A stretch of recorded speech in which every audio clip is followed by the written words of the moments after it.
2025 Onam exam full A പ്ലസിൽ കുറഞ്ഞതൊന്നും നമ്മൾ പ്രതീക്ഷിക്കുന്നില്ല. കാരണം നമ്മൾ നമ്മുടെ പ്രിപ്പറേഷൻസ് ഇപ്പോഴേ സ്റ്റാർട്ട് ചെയ്യാൻ വേണ്ടി പോകണം. പക്ഷെ അങ്ങനെ പറയണമെന്നുണ്ടെങ്കിൽ നമുക്കൊരു പ്ലാൻ വേണ്ടേ? തലയും വാലും ഇല്ലാതെ നമുക്ക് പ്രിപ്പയർ ചെയ്യാൻ വേണ്ടി പറ്റുമോ? സോ ഇന്നത്തെ വീഡിയോയിൽ നമ്മൾ ഡിസ്കസ് ചെയ്യുന്നത് ഇത്രയാണ്.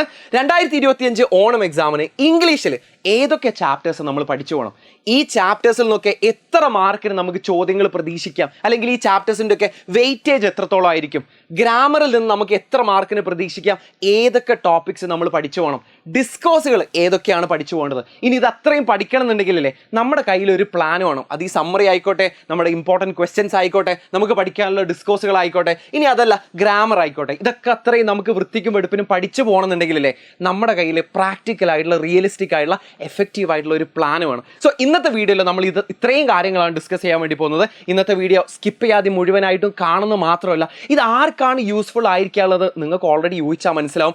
അവർക്ക് ദയവായിട്ടൊന്ന് പറഞ്ഞു കൊടുക്കുക. അറ്റ്ലീസ്റ്റ് നിങ്ങൾ ഈ വീഡിയോൻ്റെ ലിങ്ക് എങ്കിലും ഒന്ന് ഷെയർ ചെയ്ത് കൊടുക്കുക. നമ്മുടെ പോർഷൻസിലേക്ക് പോകുന്നതിന് മുന്നേ, പോർഷൻസ് ഡിസ്കസ് ചെയ്യുന്നതിന് മുന്നേ നിങ്ങൾക്ക് സ്കൂളിൽ ഇപ്പോൾ എവിടെ എത്തി എന്നുള്ളത് ഒന്ന് താഴെ കമൻറ്റ് ചെയ്യണം. യൂണിറ്റ് 2 എത്രാമത്തെ യൂണിറ്റ് 2 ഓൾറെഡി സ്റ്റാർട്ട് ചെയ്തിട്ടുണ്ടാവും. എവിടെ എത്തി എന്നുള്ളത് നിങ്ങൾ താഴെ ഒന്ന് കമൻറ്റ് ചെയ്യണം. അതുപോലെ തന്നെ ഇതുവരെ നിങ്ങൾ പഠിച്ചു പോയിട്ടുള്ളതിൽ ഏറ്റവും ഡിഫിക്കൽട്ട് ആയിട്ടുള്ളതും മനസ്സിലാക്കി എടുക്കാനും അല്ലെങ്കിൽ ക്വസ്റ്റ്യൻസ് അറ്റംപ്റ്റ് ചെയ്യാനൊക്കെ ബുദ്ധിമുട്ടുള്ള ചാപ്റ്റർ ഏതാണെന്നുള്ളതും ഒന്ന് താഴെ കമൻറ്റ് ചെയ്യണം. അതിനനുസരിച്ച് നമുക്ക് ബാക്കിയുള്ള കോണ്ടന്റുകളും ലൈവുകളും നിങ്ങൾക്ക് പ്രൊവൈഡ് ചെയ്യാനുള്ള മെറ്റീരിയൽസ് ഒക്കെ പ്ലാൻ ചെയ്യാൻ വേണ്ടിയിട്ടാണ്. സോ നിങ്ങൾ ആ കാര്യം കൂടെ ഒന്ന് കമൻറ്റ് ബോക്സിൽ അറിയിക്കണം. ഇനി പോർഷൻസിലേക്ക് വരികയാണെന്നെങ്കിൽ നമുക്ക് 2 യൂണിറ്റിൽ നിന്നുമായിട്ട് ഏകദേശം 6 ചാപ്റ്റേഴ്സ് എന്നാണ് ഒഫീഷ്യലി നമുക്ക് കിട്ടിയിട്ടുള്ള അറിയിപ്പ് പ്രകാരം നമ്മുടെ ഒരു പോർഷൻസ് എന്ന് പറയുന്നത്. പക്ഷേ ഈ 6ാമത്തെ ചാപ്റ്റർ നിങ്ങൾ കണ്ടില്ലേ, ദ സീഡ്ലിംഗ് എന്ന് പറഞ്ഞിട്ടുള്ള പോയം, ഇത് മിക്കവാറും സ്കൂളുകളിൽ എടുക്കാനുള്ള സാധ്യത ഓണം എക്സാം ആകുമ്പോഴത്തേക്കും അത് തീർക്കാനുള്ള സാധ്യത വളരെ കുറവാണ്. ചിലപ്പോൾ അത് ഉണ്ടാവും, പക്ഷേ ഒരു 50-50 ചാൻസ് ആണ്. ചിലപ്പോൾ ആ എക്സാമിന് തന്നെ ആ ചാപ്റ്ററിൽ നിന്ന് ക്വസ്റ്റ്യൻസ് വരാനുള്ള സാധ്യതയില്ല. അതൊരു 50-50 ചാൻസ് ആണ്. പക്ഷേ നമ്മൾ ബുദ്ധിപരമായിട്ട് അല്ലെങ്കിൽ കുറച്ചുകൂടെ സ്മാർട്ടായിട്ടാണ് ഇതിനെ അപ്രോച്ച് ചെയ്യുന്നുണ്ടെങ്കിലേ ഈ 5 ചാപ്റ്റേഴ്സ് നമ്മൾ വൃത്തിക്കും വെടുപ്പിനും പഠിച്ചു പോകണം. ഇത് സ്കൂളിൽ എടുത്തിട്ടുണ്ടെങ്കിൽ നിങ്ങൾ അതൊന്ന് നോക്കിയിട്ട് പോവാം. പക്ഷേ ഈ 5 ചാപ്റ്റേഴ്സ് വളരെ വളരെ വളരെ ഇമ്പോർട്ടൻ്റ് ആണ്. ഇനി നമ്മൾ ഈ ചാപ്റ്റേഴ്സ് ഏതൊക്കെയാണെന്നുള്ളത് ഒന്ന് ഞാൻ ജസ്റ്റ് ഒന്ന് ഓർമ്മപ്പെടുത്താം. നിങ്ങൾ ഓൾറെഡി ടെക്സ്റ്റ് ബുക്കിൽ കണ്ടതാണ്, നിങ്ങൾ ഓൾറെഡി പഠിച്ചിട്ടുള്ളതാണ്. The very old man with enormous wings എന്ന് പറഞ്ഞുള്ള ഒരു ഷോർട്ട് സ്റ്റോറി നമുക്ക് പഠിക്കാനുണ്ടായിരുന്നു.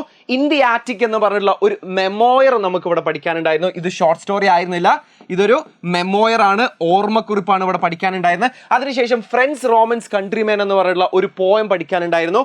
ഇനി സെക്കൻഡ് യൂണിറ്റിലേക്ക് വരുമ്പോൾ breaking barriers, I will fly എന്ന് പറയുന്ന നമ്മുടെ വേറൊരു ചാപ്റ്റർ പഠിക്കാനുണ്ട്.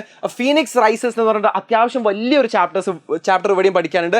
അവസാനം സീഡ്ലിംഗ് എന്ന് പറഞ്ഞിട്ടുള്ള ഒരു പോയം പഠിക്കാനുണ്ട്. മിക്കവാറും ഈ breaking barriers, I will fly എന്ന് പറഞ്ഞ ചാപ്റ്ററിലായിരിക്കും നിങ്ങളിപ്പോൾ സ്കൂളുകളിൽ മിക്കവാറും ഉണ്ടായിരിക്കുക. എന്നാലും നിങ്ങൾ താഴെ ഒന്ന് കമന്റ് ബോക്സിൽ അറിയിക്കണം. അതിനനുസരിച്ചാണ് ഇനി വരാനുള്ള വൺ ഷോട്ട് ലൈവുകളും ബാക്കിയുള്ള റിവിഷൻ സീരീസ് ഒക്കെ നമുക്ക് പ്ലാൻ ചെയ്യാനുള്ളത്.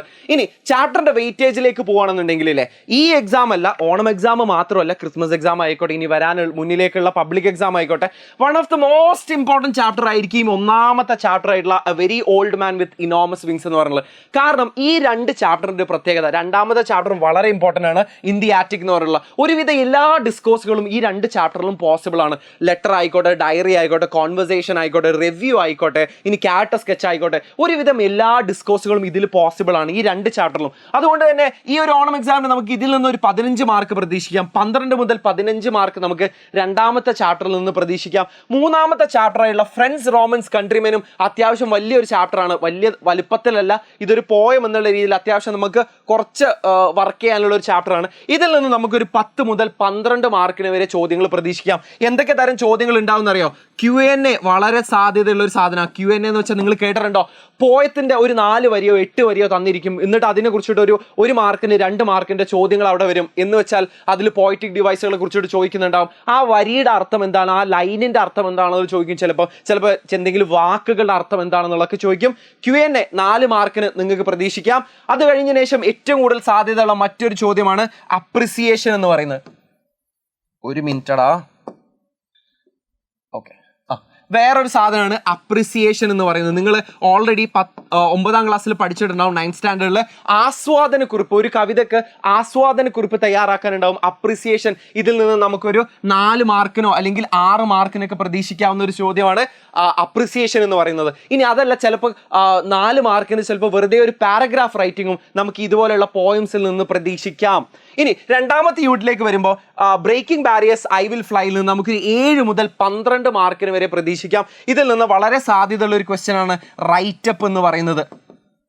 ഓക്കെ, റൈറ്റ് അപ്പ് ഇതിൽ നിന്ന് വളരെ സാധ്യതയുള്ള ഒരു ക്വസ്റ്റ്യൻ ആണ്. ഇനി ഫീനിക്സ് റൈസേഴ്സിൽ നിന്ന് നമുക്ക് ഒരുപാട് ക്വസ്റ്റ്യൻസ് പോസിബിൾ ആണ്. ഏകദേശം ഒരു 15ഓളം മാർക്കിന് നിങ്ങൾക്ക് പ്രതീക്ഷിക്കാം. 12 മുതൽ 15ഓളം മാർക്കിന് നിങ്ങൾക്ക് ഇവിടെ പ്രതീക്ഷിക്കാം. ലെറ്റർ, നറേഷൻ ഒക്കെ ഇതിൽ പോസിബിൾ ആണ്. പിന്നെ സീഡ്ലിംഗ് ഞാൻ പറഞ്ഞല്ലോ, ഈ പോയത്തിൽ കണ്ട പോലെ തന്നെ അപ്രിസിയേഷനും അതല്ലാന്നുണ്ടെങ്കിൽ Q&A ആയിരിക്കും. ഈ 2 ചോദ്യങ്ങളെ പോയംസിൽ നിന്ന് ചോദിക്കാറുള്ളൂ. ഇനി വളരെ റെയർ ആയിട്ട് നമുക്ക് 4 മാർക്കിന് പാരഗ്രാഫ് റൈറ്റിംഗ് ക്വസ്റ്റ്യൻസ് ചോദിക്കാറുണ്ട്. ഇനി നമുക്ക് ഗ്രാമറിൽ നിന്ന് ഏകദേശം 20 മാർക്കിന് ചോദ്യങ്ങൾ പ്രതീക്ഷിക്കാം. അപ്പോൾ അത്യാവശ്യം നല്ല മാർക്കിന് 9th സ്റ്റാൻഡേർഡ് വെച്ച് കമ്പയർ ചെയ്യുന്ന സമയത്ത് ഇവിടെ അത്യാവശ്യം നല്ല മാർക്കിന് നമുക്ക് പ്രതീക്ഷിക്കാം. അതുപോലെ തന്നെ ഇതൊന്നും നമുക്ക് സ്കിപ്പ് ചെയ്യാനും പറ്റില്ല. നമുക്കിവിടെ ഓപ്ഷൻസ് ഒന്നും കിട്ടില്ല.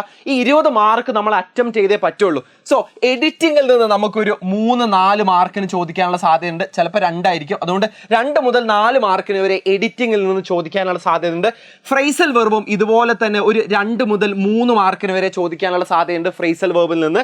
പ്രപ്പോസിഷനും ഇതുപോലെ തന്നെയാണ്. പ്രപ്പോസിഷൻ എന്ന് വെച്ചാൽ നിങ്ങൾക്ക് അറിയാലോ, ഈ ഓൺ, അറ്റ്, ഇൻ, ഫോർ എന്നൊക്കെ തുടങ്ങിയിട്ടുള്ള പ്രപ്പോസിഷൻസിന്റെ ബ്ലാങ്ക് ദ സ്പേസ് നമുക്ക് ഫില്ല് ചെയ്യാനുണ്ടായിരിക്കും. അതും ഇതുപോലെ തന്നെ ഒരു 2 മുതൽ 4 മാർക്കിന് പ്രതീക്ഷിക്കാം. ഡയലോഗ് കംപ്ലീഷൻ ക്വസ്റ്റ്യൻ ഉണ്ടാവും. ഇത് വളരെ ഇമ്പോർട്ടന്റ് ആണ്. 4 മാർക്കിനായിരിക്കും നമ്മളോട് ചോദിക്കുക. ഡയലോഗ് കംപ്ലീഷൻ എന്ന് പറയുമ്പോൾ അതൊരൊറ്റ ഗ്രാമർ ടോപ്പിക് അല്ല. അതിൽ ഇനി ഒരുപാട് സബ് ടോപ്പിക്കുകൾ വരാനുണ്ട്. ക്വസ്റ്റ്യൻ ടാഗുകൾ വരാം, ഹാഡ് ബെറ്ററുകൾ വരാം, ഇഫ് ക്ലോസുകൾ വരാം. അങ്ങനെ കുറച്ച് സബ് ടോപ്പിക്കുകളും നമുക്ക് പഠിക്കാൻ. അപ്പോൾ 4 മാർക്കിന് നമുക്ക് ഡയലോഗ് കംപ്ലീഷൻ ക്വസ്റ്റ്യൻസ് പ്രതീക്ഷിക്കാം. റിപ്പോർട്ടഡ് സ്പീച്ച് നമുക്കൊരു 2 മാർക്കിന് വരാം. റിപ്പോർട്ടഡ് സ്പീച്ച് നിങ്ങൾ 9th സ്റ്റാൻഡേർഡിൽ ഓർമ്മയുണ്ടെങ്കിലും നിങ്ങൾ ഓർമ്മയില്ലെങ്കിലും ഇപ്പൊ നമുക്ക് ഫ്രഷ് ആയിട്ട് അത് പഠിച്ചേ മതിയാവൂ. അത് കഴിഞ്ഞതിന് ശേഷം ഇപ്പൊ പുതിയൊരു ടൈപ്പ് ഓഫ് ക്വസ്റ്റ്യൻസ് കാണുന്നത് അഡ്ജക്റ്റീവ്സിന്റെ പെയറുകളാക്കിയിട്ടുള്ള ക്വസ്റ്റ്യൻസ് ആണ്. പെയറുകൾ നമ്മൾ ഓപ്ഷൻസിൽ നിന്ന് പിക്ക് ചെയ്തുകൊണ്ടുള്ള ക്വസ്റ്റ്യൻസും ഇപ്രാവശ്യം നമുക്ക് SCERT പബ്ലിഷ് ചെയ്തിട്ടുള്ള മോഡൽ ക്വസ്റ്റ്യൻ പേപ്പറിൽ കണ്ടിട്ടുണ്ടായിരുന്നു. സോ ഏകദേശം 6ഓളം ടോപ്പിക്സ് നമുക്ക് ഇവിടെ കവർ ചെയ്തെടുക്കാനുണ്ട്, പഠിക്കാനുണ്ട്.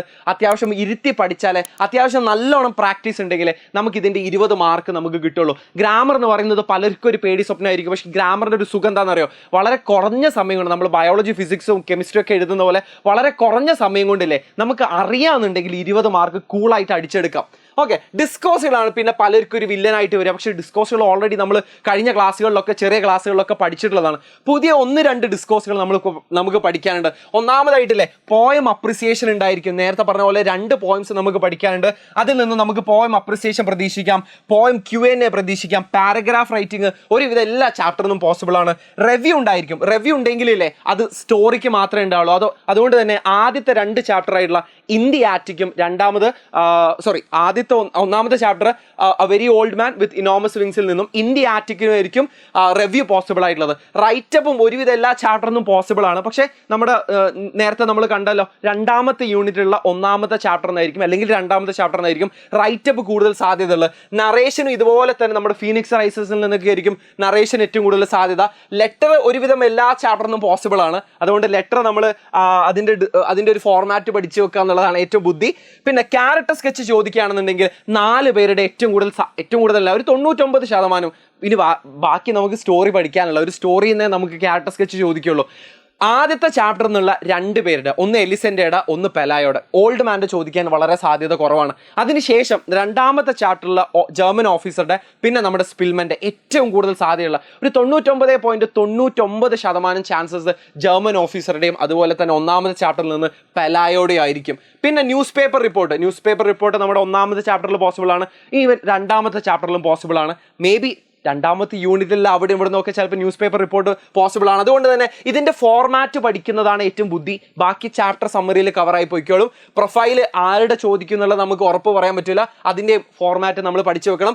കോൺവെർസേഷൻസ് ഉണ്ടായിരിക്കും, ഡയറി ഉണ്ടായിരിക്കും. ഡയറി ഏറ്റവും കൂടുതൽ സാധ്യതയുള്ളത് നമ്മുടെ ജർമ്മൻ ഓഫീസറുടെയാണ്.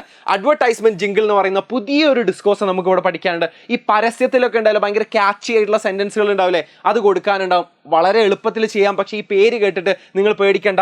നോട്ടീസ് ഉണ്ടായിരിക്കും. പിന്നെ ഇവന്റ് ഇൻവിറ്റേഷൻ എന്ന് പറഞ്ഞിട്ട് ഏകദേശം നോട്ടീസ് പോലെ ഇരിക്കുന്ന വേറെ ഒരു ഡിസ്കോഴ്സ് നമുക്ക് പഠിക്കാനുണ്ട്. സോ ഇതിൽ നിങ്ങൾക്ക് പരിചയമുള്ളതായിക്കോട്ടെ പരിചയം ഇല്ലാത്തതായിക്കോട്ടെ, ഇത് അത്രയും പഠിച്ചു തീർക്കണമെന്നുണ്ടെങ്കിലേ, ഈ വളരെ കുറഞ്ഞ സമയം കൊണ്ട് നമുക്കിത് എഫക്റ്റീവായിട്ട് ടൈംലി നമുക്കിത് പഠിച്ചു തീർക്കണമെന്നുണ്ടെങ്കിലേ നമ്മുടെ കയ്യിൽ ഒരു പ്ലാൻ വേണം, കുറച്ചുകൂടെ റിയലിസ്റ്റിക് ആയുള്ള പ്ലാൻ വേണം. ഇത് അത്രയും നമ്മൾ ടെക്സ്റ്റ് ബുക്ക് നോക്കി ഇങ്ങനെ ഒറ്റ ഇരിപ്പിന് ഇരുന്ന് നോക്കാൻ കഴിഞ്ഞാൽ അത് നമുക്ക് സമയനഷ്ടമാണ്. നമുക്കിതിൻ്റെ ഇമ്പോർട്ടൻറ്റ് പാർട്ട്, ഇതിൻ്റെ ഒരു കോർ ക്രക്സ് എവിടെയാണ് ഇരിക്കുന്നത് എന്നുള്ളത് നമുക്ക് മനസ്സിലാവില്ല. അതുകൊണ്ട് തന്നെ നമ്മളിത് എത്ര നോക്കിക്കഴിഞ്ഞാലും ചിലപ്പോൾ എക്സാമിന് അത് മാർക്കായിട്ട് വരണമെന്നില്ല. അതുകൊണ്ട് തന്നെ ഒരു ചാപ്റ്ററിൽ നിന്ന് ഏറ്റവും ഷോർട്ടസ്റ്റ് ആയിട്ടുള്ള ഏറ്റവും സിംപ്ലസ്റ്റ് ആയിട്ടുള്ള ഒരു സമ്മറി നോട്ട് നമുക്ക് വേണം. അതിനെ ആറ്റി കുറുക്കി എടുത്തിട്ടുള്ള ആ എക്സാമിൽ നിന്ന് അതിൻ്റെ എക്സാം പോയിന്റുകൾ മാത്രം ഉൾക്കൊള്ളിച്ചുകൊണ്ടുള്ള നമുക്ക് ഓർത്തു വെക്കാൻ എളുപ്പമുള്ള ഒരു സമ്മറി നമുക്ക് വേണം. ഇനി വരാൻ പോകുന്ന വൺ ഷോട്ട് ലൈവുകളിലും നമ്മുടെ റിവിഷൻ സീരീസിലും അൾട്ടിമേറ്റ്ലി നമ്മുടെ ഓണം എക്സാമിൻ്റെ ലൈവുകളിലൊക്കെ നമ്മൾ ഡിസ്കസ് ചെയ്യാൻ വേണ്ടി പോകുന്നത് വെറുതെ ആവശ്യമില്ലാത്ത കാര്യങ്ങളൊന്നുമില്ല. ഇതിൻ്റെ ഫ്ലഫൊക്കെ ഒഴിവാക്കിയിട്ട് ഇതിൻ്റെ ഷോർട്ടസ്റ്റും സിംപ്ലസ്റ്റും ആയിട്ടുള്ള സമ്മറി നോട്ടുകൾ ഉണ്ടായിരിക്കും.